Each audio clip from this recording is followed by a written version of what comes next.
हरिओम.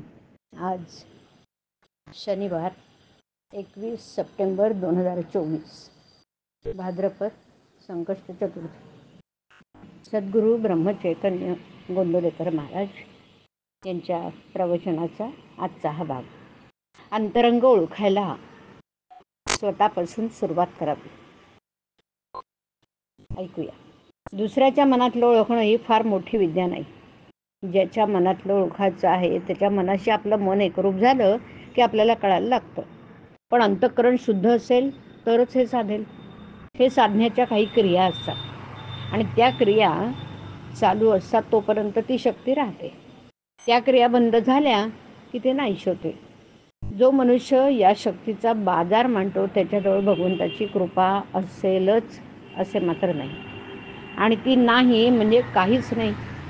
मनोगत कळायला एकमेकांची भाषा कळायला पाहिजे असं नाही.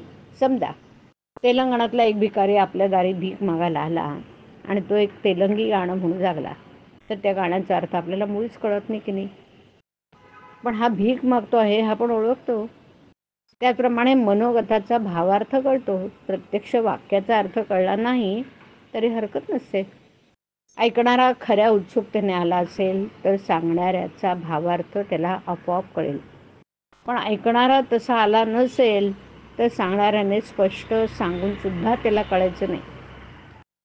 तत्वज्ञान हे कायम आणि कधीही न बदलणार आहे. सलग कालानुसार निरनिराळ्या भाषेत ते मांडावे लागतं इतकंच. समजा आपण गाडीत बसून दिल्लीला चाललोय. गाडी दर क्षणी पुढे पुढे जाते पण आपण आपल्या जागेवर बसूनच असतो. त्याप्रमाणे परिस्थिती सारखी बदलत असते. पण आपण जर भगवंताला चिकटून राहिलो तर खात्रीने आपण आपल्या नियोजित स्थळी पोचू. मग परिस्थिती कितीही बदलू दे.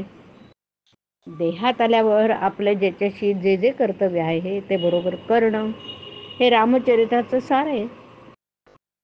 ते प्रत्येकाने जाणलं पाहिजे.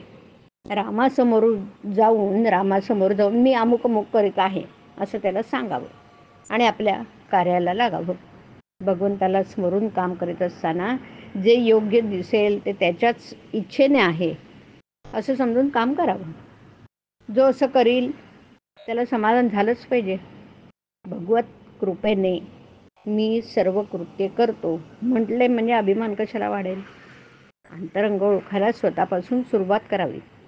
माझं चुकतं कुठे हे पाहावं. तर्कशास्त्र शिकून तर्कटी बनू नये. तसंच संतांच्या अनुभवी वचनांकडे फार चिकित्सेने पाहू नये. संतांचं वागणं अगदी सोप्या भाषेत असं. गंमत अशी आहे की भगवंत आहे की नाही इथपासूनच लोक चिकित्सेला सुरुवात करतात आणि मोठ्या घोटाळ्यात पडतात. शेवटी आहे तिथेच थांबण्याची त्यांच्यावर पाळी येते. म्हणजे त्यांची प्रगती खुंटते. याकरता भगवंताचे बूड कायम ठेवून चिकित्सा करावी. देहरूप गावाहून रामरूप गावाच्या प्रवासात रामनाम हीच उत्तम शिदोरी आहे. हरिओम. हरिओम तत्सत. हरिओम.